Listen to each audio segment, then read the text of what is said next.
नमस्ते, welcome to my channel just love life.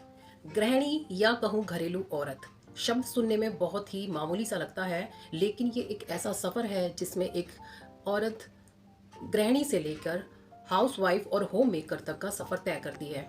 काफ़ी कठिन सफ़र है, लेकिन जब वो ये सफ़र तय कर लेती है और पीछे मुड़ के देखती है तो उसे यकीन ही नहीं होता कि वो इतनी एक्सपर्ट हो चुकी है हर चीज़ में। तो आप और मैं ऐसे ही हैं। हमने अपनी गृहस्थी में शुरू में बहुत सारी परेशानियां झेली होंगी, लेकिन धीरे धीरे अपने अंदर के आत्मविश्वास और मजबूती से हम अपने गृहस्थी को संभालते आ रहे हैं और थोड़ा थोड़ा उसमें एक्सपर्ट भी हो गए हैं। और बहुत से तो होम मेकर्स ऐसी होंगी जो पूरी तरह से एक्सपर्ट हो चुकी होंगी, तो उन होम मेकर्स को मेरी सैल्यूट। तो फ्रेंड्स, ये कुछ कहानी इस तरह से है जैसे कि मान लीजिए एक बच्चे ने स्कूलिंग की, उसके बाद वो कॉलेज गया और कॉलेज करने के बाद पता चला वो उसी स्कूल में प्रोफेसर बन गया, तो एक्सपर्ट बन गया। तो इसी तरह से हम लोगों के साथ होता है। तो यही हम लोगों की, हम होम मेकर्स की लाइफ है। जॉब नहीं करते कोई बात नहीं, लेकिन ये घर भी बहुत बड़ी जॉब है, इसी को संभालते रहिए अच्छे से। तो ऐसे ही मैं अपने चैनल में आपके साथ होम मेकिंग से रिलेटेड चीज़ें शेयर करती हूँ। Kitchen tips, organisation, kitchen organisation या बहुत सारी क्लीनिंग, ऐसी चीज़ें तो आप लोग उन्हें पसंद भी करते हैं और कमेंट भी करते हैं। और अगर आपने मेरा चैनल सब्सक्राइब नहीं किया है, जो नए आए हैं, तो प्लीज़ सब्सक्राइब कर लीजिएगा और कमेंट करके बताइएगा। तो चलिए फिर वीडियो स्टार्ट करते हैं। अपने घर के किचन को संभालने की जो कंडीशन होती है वो बड़ी टाइट होती है हम लोगों के लिए। हर चीज़ को बड़े ध्यान से देखना पड़ता है। कहीं कोई सामान ख़राब तो नहीं हो रहा है हमारा, या कोई सामान एक्स्ट्रा तो नहीं है जिसको हम यूज़ नहीं कर रहे हैं और उसकी एक्सपायरी डेट निकल रही है। हमारे जार्स जो खाली पड़े हैं उनमें हमें भरना है बहुत कुछ चीज़ें, ताकि उस जार को यूज़ कर सकें। और बहुत सारा सामान ऐसा है जो घर में फालतू में भी आ जाता है और फिर उसे ऑर्गेनाइज़ करना कठिन होता है। आज मुझे ऑर्गेनाइज़ करना है अपने किचन का वो कैबिनेट जिसमें मेरे सारे स्पाइस जार्स रखे रहते हैं।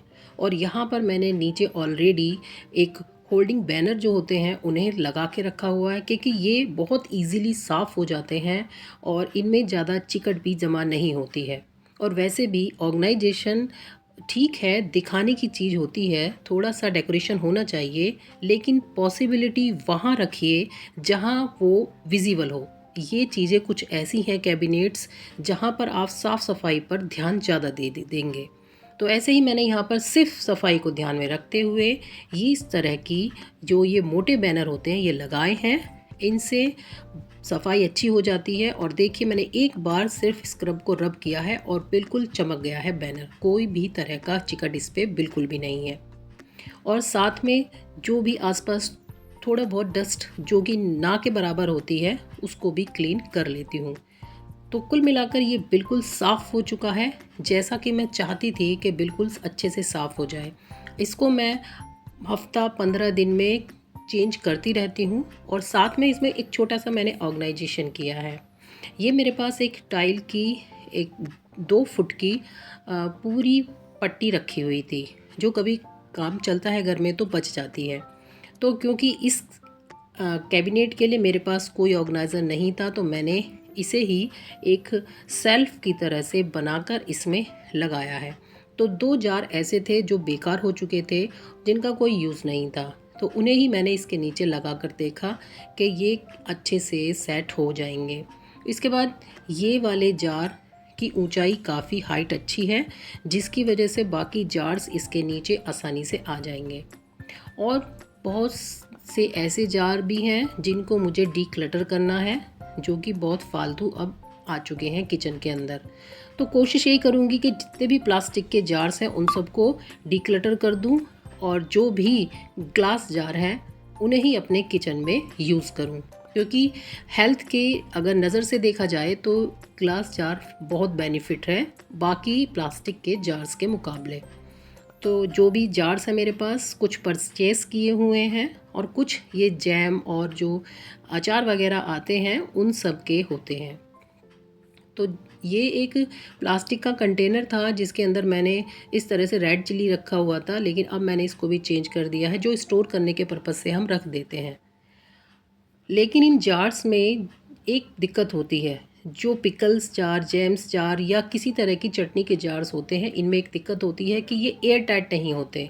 और इनके अंदर इंसेक्ट या फिर मॉइस्चराइज़र आसानी से चला जाता है। तो यहाँ पर मैंने क्या किया, एक पेपर को जार के लिड के अकॉर्डिंग कट कर लिया है, जिससे कि ये अच्छे से इसके अंदर किसी भी तरह का मॉइस्चराइज़र या कोई भी छोटा मोटा इंसेक्ट जाने ना देगा, और अच्छे से जो भी प्रोडक्ट हम इसके अंदर रखेंगे वो बिल्कुल सेफ़ रहेंगे। तो घर में फूड प्रोडक्ट जिस ग्लास के जार्स में आ जाते हैं उन्हें हम इस तरह से यूज़ कर सकते हैं।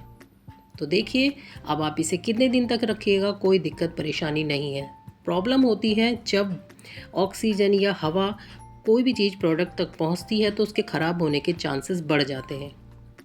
तो अब तैयार है मेरी कैबिनेट, बिल्कुल अच्छे से ऑर्गेनाइज हो चुकी है। तो आप देखिए, बिल्कुल भी अब इसमें एक भी प्लास्टिक का जार नहीं है और सभी जार्स को मैंने इस तरह से ऑर्गेनाइज किया है।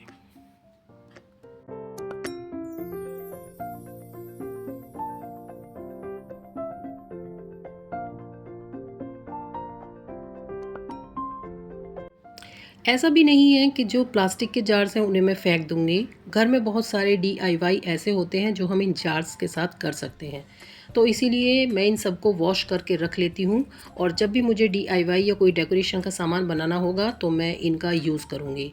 तो डिक्लटर तो किया ही किया, साथ में उन्हें यूज़ भी किया। कभी कभी हमारे घर की अलमारियाँ या कैबिनेट कबर्ड्स हमसे बोलती हैं कि हमारा यूज़ कीजिए, मिस यूज़ मत कीजिए, उन्हें गोदाम मत बनाइए। तो हाँ जी, ये बिल्कुल सही बात है। अपने घर की किसी भी अलमीरा को गोदाम बिल्कुल मत बनाइए। जो भी सामान जिस कमरे से रिलेटेड हो उस कमरे की अलमीरा में वही सामान रखिए। जैसे कि ये एक बच्चों के स्टडी टेबल की साइड की अलमीरा है, जहाँ पर मोस्टली उन बच्चों की किताबें ही रखी रहती हैं, और ये ऊपर वाले पोर्शन में जो कि खाली है, इसमें मैं ज़्यादातर अपने जितने भी फ़ोटोग्राफ्स वगैरह हैं, जो भी फ़ोटो फ्रेम हैं, उन्हें ही रखने की कोशिश करती हूँ। और काफ़ी अच्छे भी यहाँ पर रखे हुए वो दिखते हैं। हमारे घरों में अलमीरा मोस्टली कबर्ड के टाइप में मिलती हैं, पर मेरे घर में ये एक अलमीरा ऐसी है जो वॉल के अंदर है, जिसके ऊपर किसी भी तरह का कोई भी कवर नहीं है। तो यहाँ पर मैं इस तरह से शो पीस बनाकर, फ़ोटो फ्रेम्स वगैरह होते हैं, कुछ फैमिली फ़ोटोज़ होते हैं, कुछ आर्टिफिशियल फ्रेम्स होते हैं, इस तरह से रखने की कोशिश करती हूँ। क्योंकि जब हम इन पे किसी चीज़ को कवर नहीं करते हैं तो इनमें हम कोई ऐसी सामान रखने की भी कोशिश ना करें जिससे ये भद्दी दिखाई दे।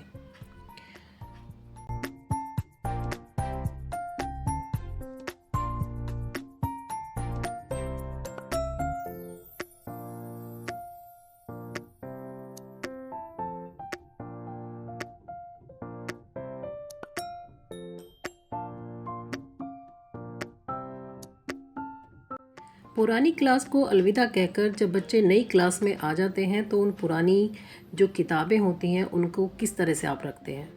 तो मेरा पर्पस मोस्टली यही रहता है कि मैं उन किताबों को डोनेट कर दूं। आज तक का रिकॉर्ड है, मैंने अपने बच्चों की किताबें कभी भी किसी पैसे से नहीं बेची हैं। मैं हमेशा अपने बच्चों की किताबों को डोनेट कर देती हूँ। ब्लेसिंग्स मिलती हैं बच्चों को, हमें ऐसे ही करना चाहिए। और उन ब्लेसिंग्स के साथ साथ कोई दूसरे बच्चे ऐसे भी होते हैं जो अफोर्ड नहीं कर पाते इतनी महंगी किताबें, तो वो उनसे पढ़ लेते हैं। तो मुझे इस चीज़ से बड़ा सुकून मिलता है। तो जो भी लेफ़्ट ओवर किताबें होती हैं, यानी कि जिस क्लास से बच्चा मेरा निकल गया है, पास कर ली है उसने, उस क्लास की किताबें मैं डोनेट कर देती हूँ। ये एक बॉक्स है जो कि एक कंप्यूटर ही आया था इसके अंदर। मैंने ये काफ़ी स्टडी है और इसको संभाल के रखा है, और इस तरह से जो किताबें हैं मैं उन्हें इसमें स्टोर कर देती हूँ। और जो भी मेरे बच्चों से रिलेटेड काम की हैं उन्हें इसमें रख लूँगी, और जो डोनेट करने के लिए हैं वो सभी किताबें मैं डोनेट कर देती हूँ। और हमारे इधर एक किताबों का इस टाइप से ऑर्गेनाइजेशन भी होता है जिसमें सभी पेरेंट्स अपने बच्चों की बुक्स वहाँ से फ्री ऑफ कॉस्ट ले सकते हैं, और जो अपने बच्चों की फ्री में देते हैं, जैसे मैं करती हूँ, ऐसे भी वहाँ पर जाकर दे सकते हैं। तो काफ़ी अच्छी ऑर्गेनाइजेशन है इस तरह की। तो अब ये जो बुक्स हैं जो आगे मेरे बेटी को काम आएंगी, जो नेक्स्ट क्लासेस के लिए हैं, उन्हें मैं यहाँ पर स्टोर करके और इस तरह से पैक करके रख देती हूँ। तो मैं तो कुछ इस तरह से ही करती हूँ, और जो कि मुझे काफ़ी टाइम से फ़ायदा भी रहता है, और कुछ किताबों से मुझे बेनिफिट्स भी मिल जाते हैं कि वो बाद में मुझे ख़रीदनी नहीं पड़ती। तो ऐसे ही आप भी सोचते होंगे, आई थिंक कि सभी इस तरह से ही सोचकर चलते होंगे। तो फाइनली सब कुछ अच्छे से हो चुका है, सारी सफाई हो गई इस रूम की, और जो कुछ भी ऑर्गेनाइज मुझे करना था वो सब मैंने कर दिया। डेली अपने घर में डस्टिंग करने का फंडा बहुत ही स्ट्रॉन्ग है, और इसके रिज़ल्ट भी बहुत अच्छे हैं कि घर में कभी भी गंदगी आपको महसूस नहीं होगी। वरना डस्टिंग तो आप दिन में 4 बार भी करेंगे तो आपको डस्ट की एक हल्की सी परत नज़र आएगी ही आएगी।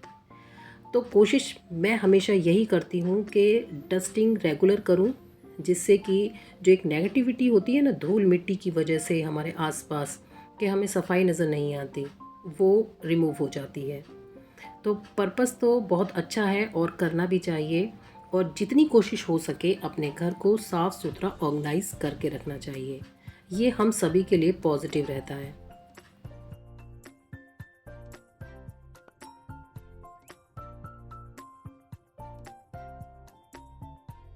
तो डियर फ्रेंड्स, आज के लिए बस इतना ही। अगर आपको आज की मेरी वीडियो थोड़ी सी भी पसंद आई हो तो प्लीज़ लाइक कर दीजिएगा। अगर चैनल सब्सक्राइब नहीं किया है तो सब्सक्राइब कर दीजिएगा। मिलते हैं नेक्स्ट वीडियो में। Thank you for watching.